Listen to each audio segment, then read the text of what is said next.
इतनी खुशियों का मंज़र एकदम ऐसे तारीकी में डूब गया कि कुछ समझ नहीं आई कि आखिर ये मामला क्या बना और क्या नहीं। सिर्फ़ और सिर्फ़ इस लड़की की एक चाल की वजह से हर चीज़ तबाह बर्बाद होके रह गई। कुछ भी नहीं रहा है। जैसा कि आपने देखा कि इस औरत ने हर चीज़ मरिया मेट कर डाली है। किस-किस तरीके से हर चीज़ को ख़राब करने की कोशिश की है और हर चीज़ में कामयाब ही होती रही। जिस तरीके से इसने अरहम का दिल तोड़ा और दूसरे घरवालों का दिल तोड़ा, साकिब पर इल्ज़ाम लगाकर इसने अच्छा नहीं किया। लेकिन बड़ी चालाकी से हर चीज़ को रानी ने इस तरीके से सँभाला कि किसी को कुछ समझ नहीं आई कि आखिर माजरा क्या हुआ है।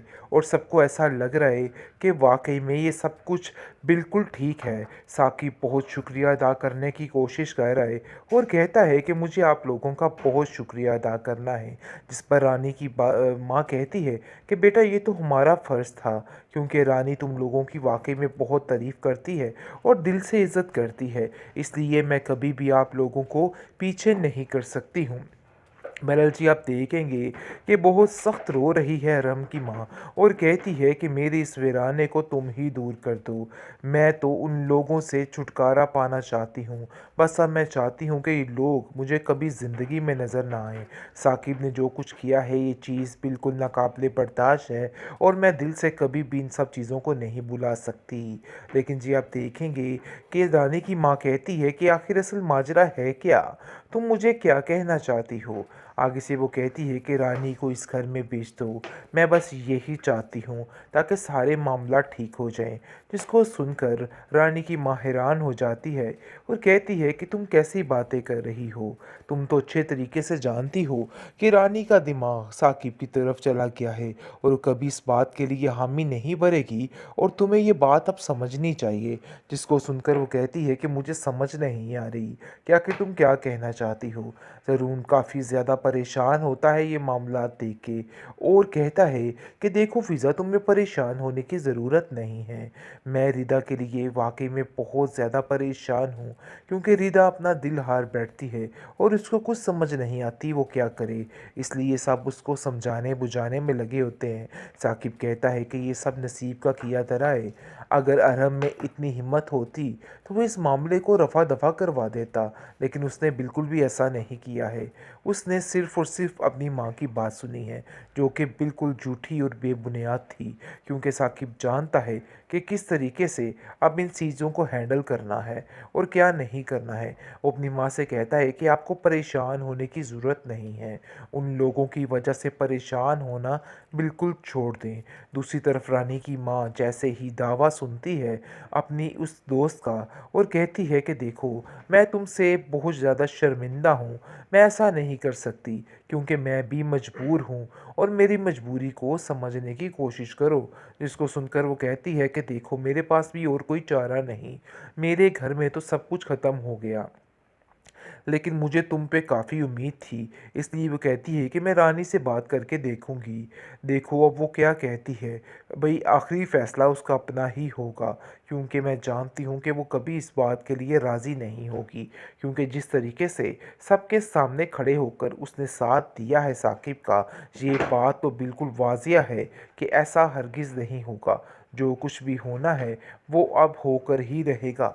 मतलब ये है कि सारे मामलात बड़े अच्छे तरीके से तय होने वाले थे, लेकिन इस रानी की चालाकी ने हर चीज़ को तबाह बर्बाद करके रख दिया। इतनी खुशियों का मंज़र एकदम ऐसे तारीकी में डूब गया कि कुछ समझ नहीं आई कि आखिर ये मामला क्या बना और क्या नहीं। सिर्फ़ और सिर्फ़ इस लड़की की एक चाल की वजह से हर चीज़ तबाह बर्बाद होके रह गई। कुछ भी नहीं रहा है।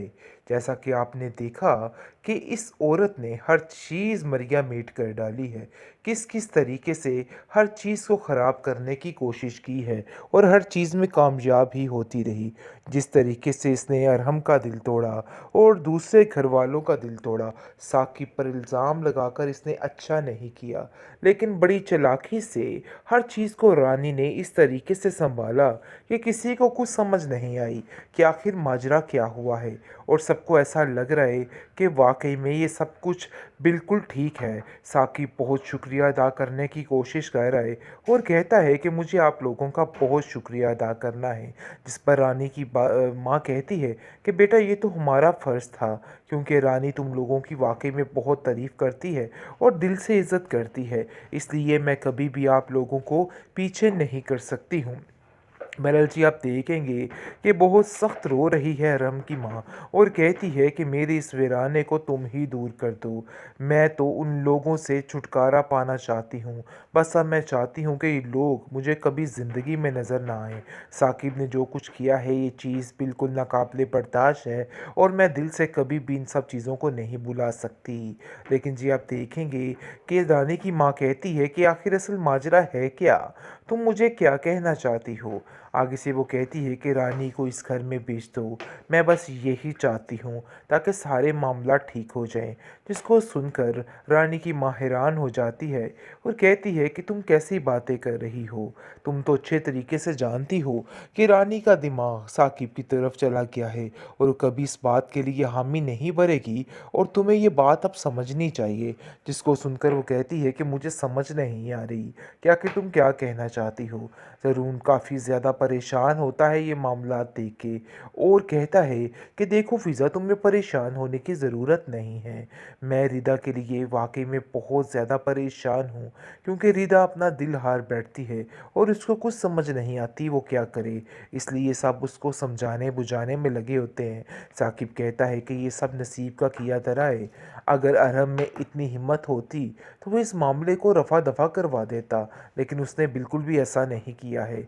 उसने सिर्फ़ और सिर्फ़ अपनी माँ की बात सुनी है, जो कि बिल्कुल झूठी और बेबुनियाद थी, क्योंकि साकिब जानता है कि किस तरीके से अब इन चीज़ों को हैंडल करना है और क्या नहीं करना है। वो अपनी माँ से कहता है कि आपको परेशान होने की ज़रूरत नहीं है।